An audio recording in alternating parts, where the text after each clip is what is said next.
DSM office for inviting me over to speak on this topic, love and limitations. Probably some of you are wondering what this is all about, and to start with, I would like you to get a piece of paper, any kind of paper, and I would like to start this session with a short quiz. No? So, number your papers. Number your papers 1 to 16. Alam niyo, makakaligtas kayo sa akin. Okay. So, number your papers from 1 to 16. So, ang isasagot niyo lang sa paper niyo ay number 3, 2, or 1. 3, 2, or 1. If you strongly agree with the statement, answer 3. If you somewhat agree, konti-konti, answer 2. And if you strongly disagree, then answer 1. Okay, so 3, 2, 1 lang isasagot niyo sa bawat question. Okay, number 1.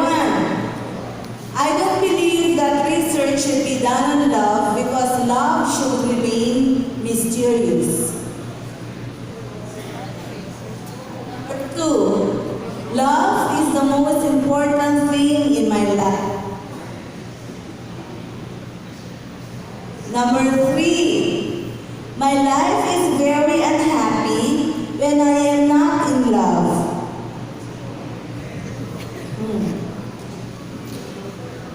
Number 4. I am able to function very well without someone to love.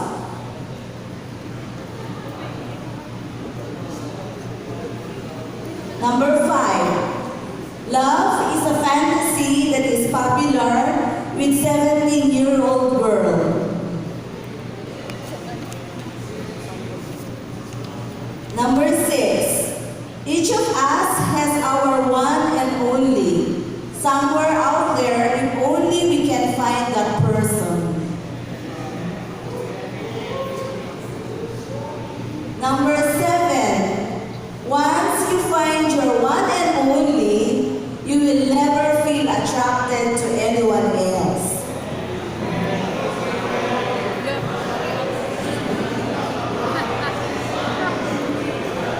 Number 8.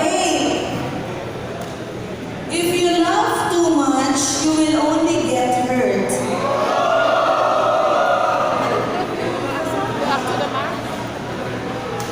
Number 9. I am able to function very well without someone loving me.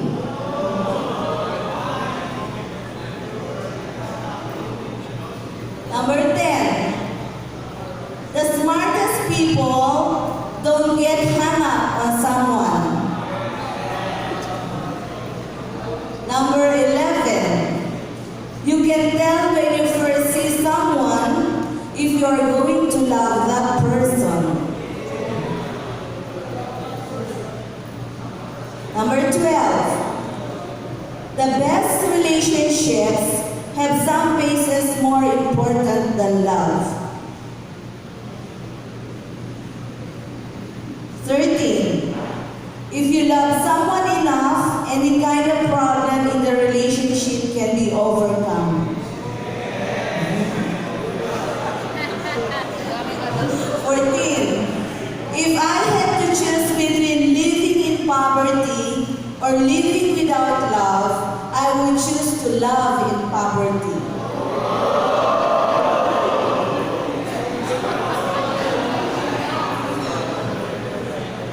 Number 15. As soon as someone thinks you love them, they will start to take advantage of you. Number 16. You're a sucker or easily deceived or cheated, no? If you fall in love with someone who has no money. Okay? So, total your points. Sige, total your points.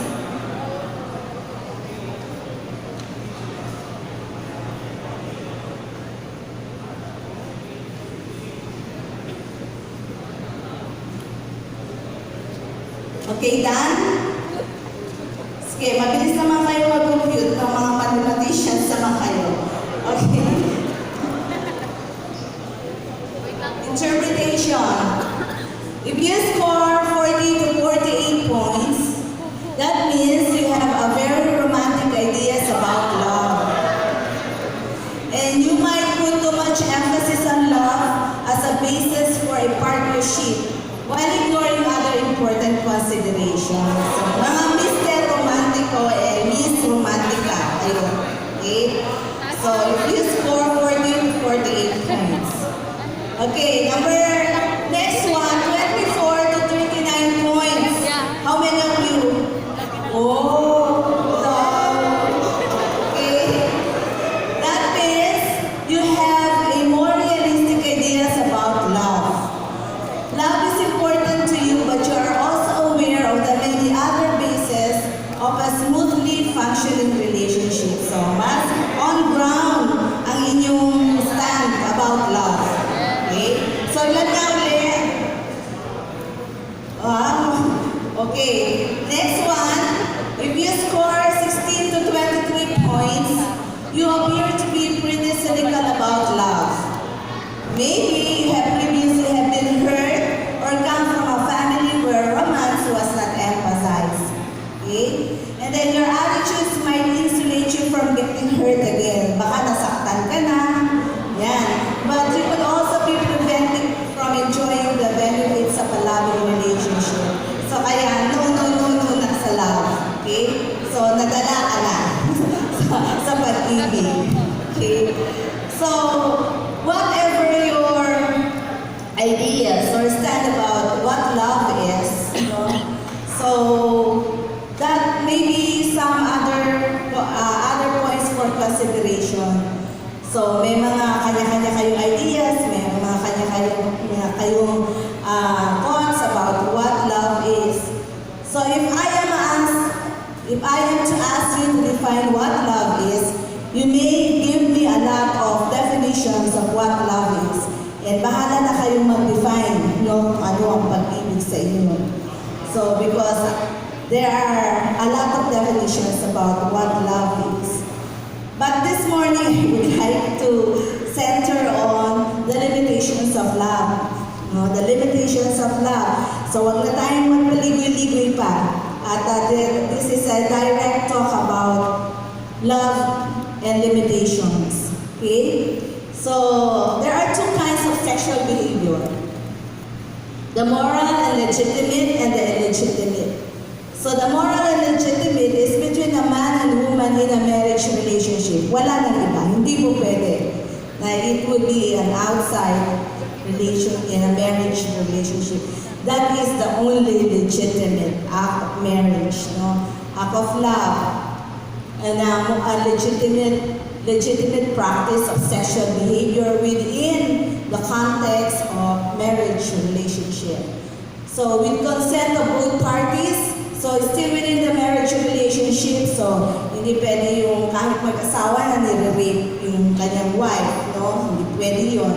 Within the accepted norms and with the right satisfaction and pleasure of both partners. So it is with the consent of both parties. And another one is for procreation. And the illegitimate, immoral, and sinful sex are the following. So we have fornication. So this is sexual relationships among unmarried individuals. No? So this is talaga illegitimate. And then homosexuality.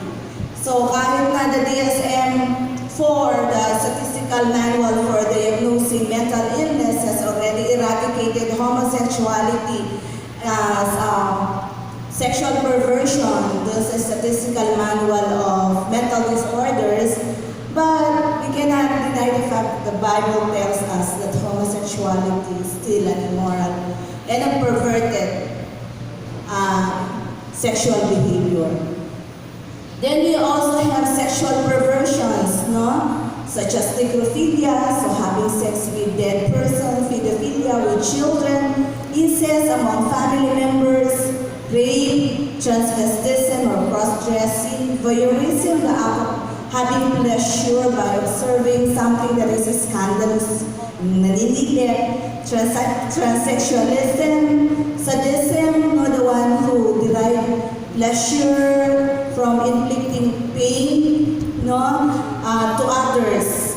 And then the masochism is the one who is on the receiving end of the sadist, no?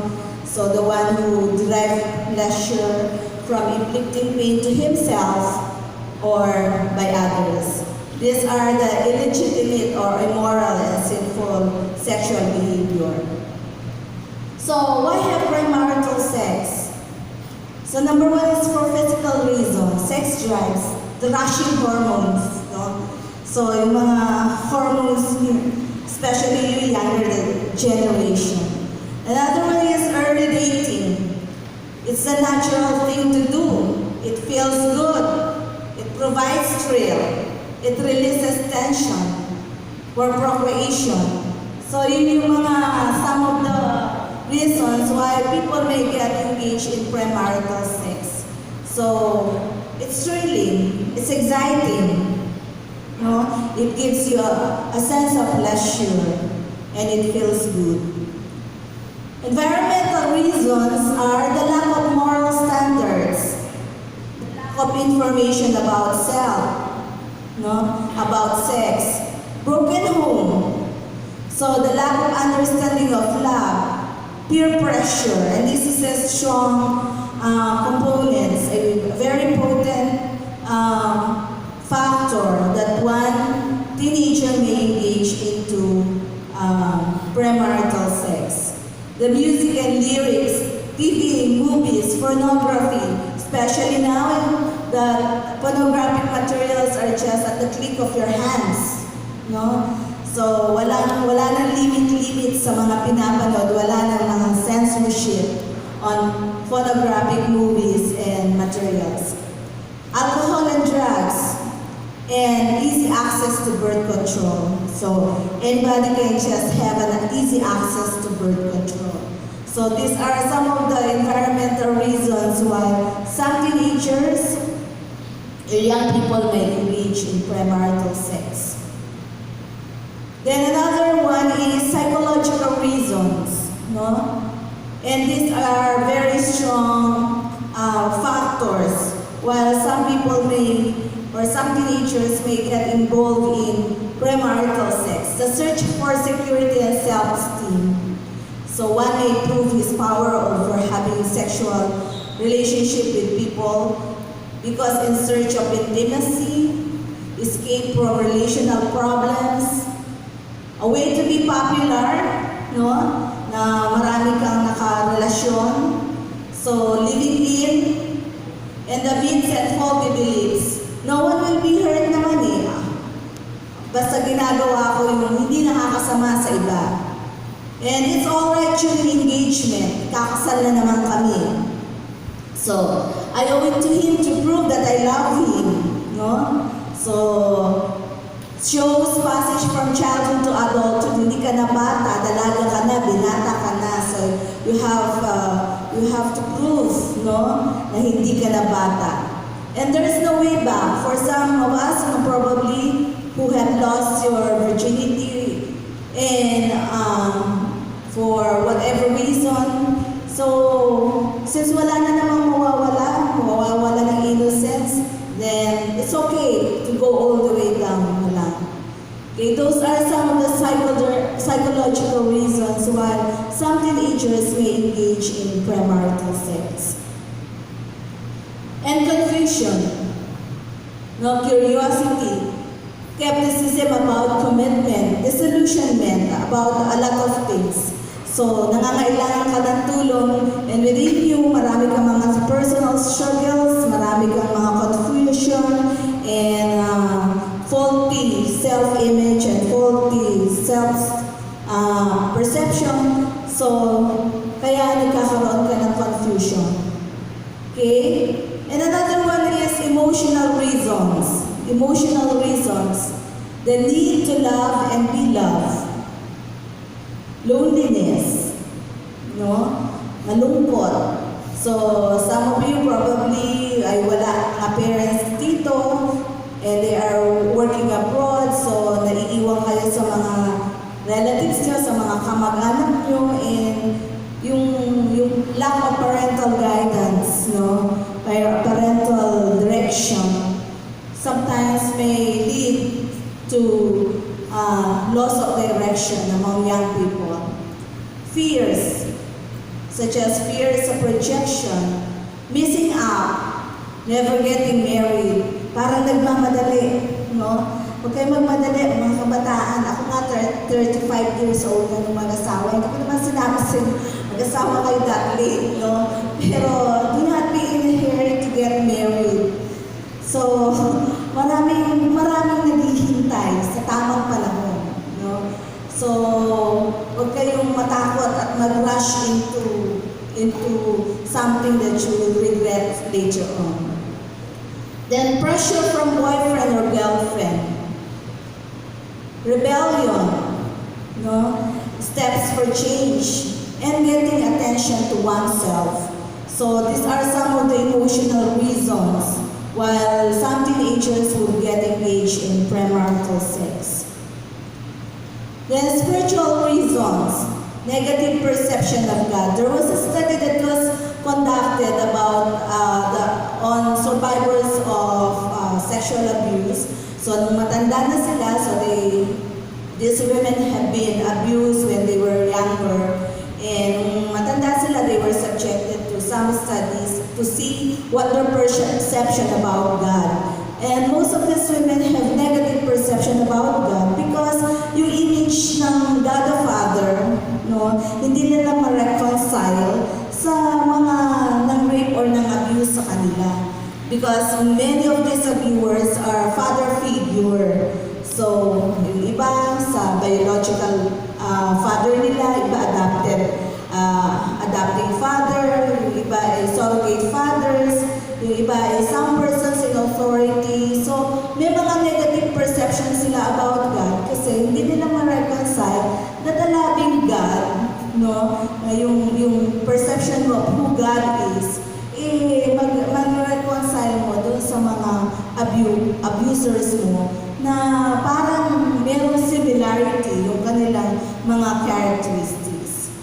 So, some may have rebellion against God. Other naman would have longing for spiritual oneness na hindi mo makita at hindi mo mahanap sa iyong spiritual life na or religious life na sinamahan. And then lack of biblical understanding about sex, no? So, kaya nga it is important that in church we should have a venue or a forum where the young people can have a wholesome talk about sex in the presence of their counselors and other people who are mature to discuss with them what sex is. Kasi nalalaman nila kung ano yung sex sa labas ng iglesia, sa labas ng bahay, so sa mga peers nila, sa mga barkada nila, sa eskwelahan. And hindi ito napapag-usapan in church. Hindi na discuss in church. And which is something na siguro some other churches have also are also uncomfortable seeing this issue among their young teens. But it is a must na even in church we should be discussing this issue, especially among our young teens. So why wait? Why do you have to wait? Why do you have to wait until you get married? So what is that is in protection, no? Protection against sin against one body. Kasi you're sinning against your body if you are engaged into premarital sex. Then protection against addiction to premarital sex. No? Protection against sexually transmitted disease. So the Philippines is now one of the rising increase in HIV, AIDS, no? So isa na tayo sa mataas at nag-i-increase ang rates sa HIV. So the sexually transmitted disease such as AIDS, gonorrhea, genital herpes, venereal warts, and syphilis. So these are mga sexually transmitted disease which you have to guard yourselves, no? Then unwanted pregnancy and abortion. So ang dami natin mga cases ng mga unwanted pregnancy, even among our young people, no? And abortion. Then provision, the beauty in the marriage relationship. So you have to wait, because it is where sex is freely practiced in a marriage relationship. And it gives you a wholesome self-image, clear conscience, intellectual and moral honesty. No? So it's the best gift that you can give to each other, sa isang girlfriend, isang boyfriend, na yung inyong purity is preserved until you get married. For spiritual reason, protection from God's judgment. No? And we know that walang kasalanan hindi nabubunyag at walang kasalanan hindi nabubuking. So, the fact that you're hiding it is already punitive kasi ginagawa niyo patago. No? This is one of the reasons na kaya kailangan you have to protect yourself, no? And from being an undesirable influence on others. Then this is a provision of God's blessings, no? Patience. So, maging matyaga na maghintay sa tamang panahon. So, because you get your reward later on if you wait patiently for that day. And then it builds a trustful relationship. Trust is the base of all relations. A small mistake can change the whole thing. Like missing tea can rust a relationship. In love, yet pure. Okay? So how do we retain our purity despite that we are in love? Okay? Emphasis should be placed more on character and development of values than on performance. No? When you're in love, so you desire the best for each other, and that is to develop one's character. Emphasis should be placed more effective ways of communication rather than physical expressions. Kaya nga you have to give time limit to your dates. Kasi pag wala na kayong mapag-usapan, so iba nang pag-uusapan. So wala nang mapagkwentuhan, ubus na yung mapapagkwentuhan nyo. So iba na ang gagawin. Okay? So you have to set limits, no, sa mga dates nyo. And at least an hour lang, so tama na yun. So kasi pag humahaba beyond that, iba-iba na yung naiisip nyo. Okay, number 3, emphasis should be placed more on building relationships than gimmick. So, hindi yung punta ng mga parties, gimmick, but on building and sa building relationships stronger and better. Emphasis should be placed more on group support and activities rather than individual dates and activities. Okay? So make definite plans and be creative sa mga dates nyo. And maganda na you surround yourselves with friends. Hindi lang yung na-isolate nyo yung mga sarili nyo as couples, no? So, kailangan na surrounded kayo with support groups. Hindi palaging kailangan nagsusolo kayo. So, kasi that is where temptations become very strong. Pagka kayo lang dalawa. Okay? So, emphasis on spiritual and emotional development rather than on fantasy and idealistic assumptions of boy and girl relationship. So John Smith, on his book, The Road Less Traveled, defined what love is. And this is his definition of love. No? The will to extend oneself for the purpose of nurturing one's own or another's spiritual growth. I will repeat that. the will to extend oneself for the purpose of nurturing one's own or another's spiritual growth. Sabi niyo, masyado namang spiritual yung definition ng love na yan. Baka mabato naman kami pagka ganyan ka-boring yung relationship, no? So, walang thrill, walang gimmick, walang mga happenings, walang mga exciting events. So, but that is the goal or purpose of a relationship for spiritual growth. Kasi we as Christians have to help each other grow into Christ's maturity. So that is our goal or purpose in entering into a relationship, the spiritual growth of each other. Yung process is circular, no? Once of extending oneself, when you allow yourself to grow spiritually and you contribute to the growth of the other person spiritually, then that person also contribute to your growth spiritually. And that is the process, circular. And then the unitary definition of love includes self-love with love for the other. So it is actually impossible to forsake our own spiritual development in favor of someone else's. We cannot forsake self-discipline and at the same time be disciplined in our care for another.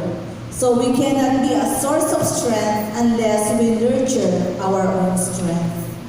And that is how you contribute to the strength and development of the person that you love. No? So, hindi lang yung ikaw yung take ng take at siya lang yung bigay ng bigay. But eventually, yung isa, nadideplete na yung kanyang emotional bank, nadideplete na yung kanyang spiritual resources. Kasi kuha ka lang ng kuha sa kanya. Hindi. So, each of you should be contributing to the spiritual development of each other.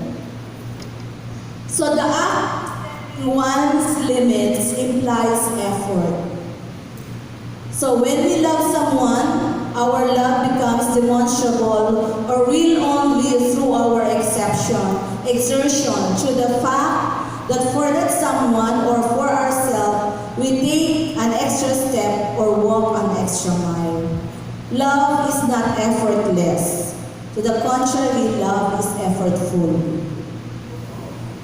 No? Kaya hindi pwedeng maghihintay ka lang at hindi ka mag-exert ng effort for you to be a contributing factor in the growth and development of your partner. Okay? Number 5, love is an act of will, both an intention and an action. Will also implies choice because we do not have to love. We choose to love. So love works no ill to his neighbor. Therefore, love is the fulfilling of the law. So this may be somewhat on a higher level ng love na hindi po pwede yung palaro-laro lang. No? So at nilalaro nyo lang yung pag-ibig. So hindi ganon. Because love is an act of will. No, both an intention and an action. Okay, 1 Corinthians 13, let's read this together. Love is patient, love is kind. It does not envy, it does not boast, it is not proud. It does not dishonor others. It is not self-seeking. It is not easily angered. It keeps no record of wrongs. Love does not delight in evil, but rejoices with the truth. It always protects, always trusts, always hopes, always perseveres. Love never fails. Okay, with that, I hope that you were able to see what love is on a different perspective and be cautious of the limitations of love. With this, I hope that you will bring to heart and to mind the things that you have learned this morning. Thank you.